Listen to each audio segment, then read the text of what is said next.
இன்னைக்கு டேஸ்டியான ஒரு ஸ்நாக் ரெசிபி பண்ண போகிறேன். என்னோட ஃபேவரட்டான ரெசிபி. டீ குடிக்கும்போது சாப்பிட ரொம்ப நல்லாயிருக்கும், ஈஸியாகவும் பண்ணலாம். இந்த சுவையான டீ கடை கஜடா எப்படி செய்கிறதுன்னு இந்த வீடியோவில் பார்க்கலாம்.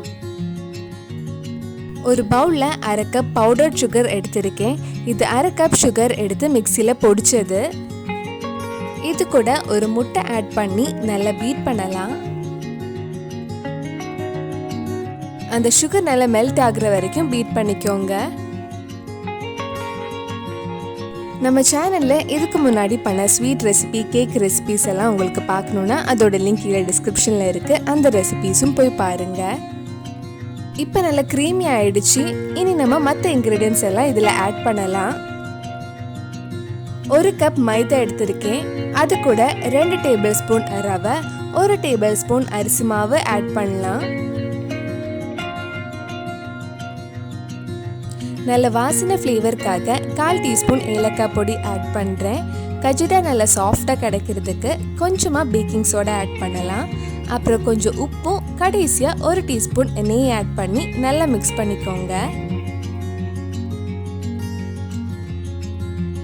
இதெல்லாம் சேர்த்து ஒரு வாட்டி நல்லா மிக்ஸ் பண்ணதுக்கப்புறம் கொஞ்சமாக பால் ஊற்றி மிக்ஸ் பண்ணலாம்.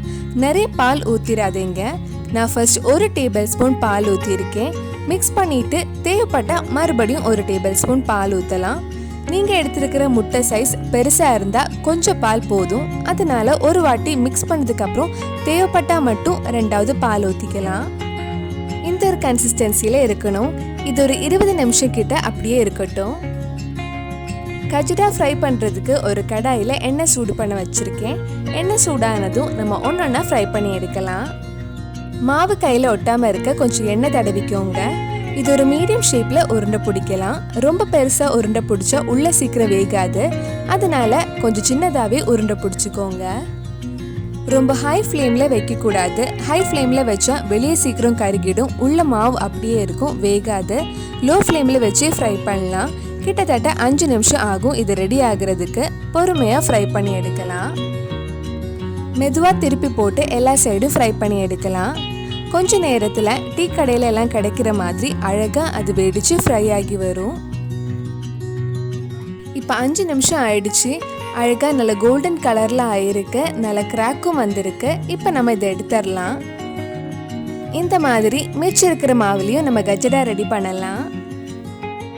ஏதாவது கேக் சாப்பிடணும்னு தோணுச்சுன்னா டக்குன்னு ரெடி பண்ணிடலாம். டீ குடிக்கும்போது சாப்பிட ரொம்ப நல்லாயிருக்கும். நல்ல கிறிஸ்பியாக சாஃப்டாக இருக்கும். நீங்கள் இதுக்கு மைதா யூஸ் பண்ண வேண்டாம்னு நினச்சிங்கன்னா கோதுமை மாவில் கூட பண்ணலாம்.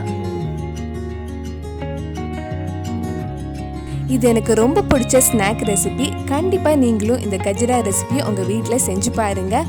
பிடிச்சிருந்தா இந்த வீடியோவை லைக் பண்ணுங்கள், உங்கள் ஃப்ரெண்ட்ஸ் அண்ட் ஃபேமிலிக்கு ஷேர் பண்ணுங்கள்.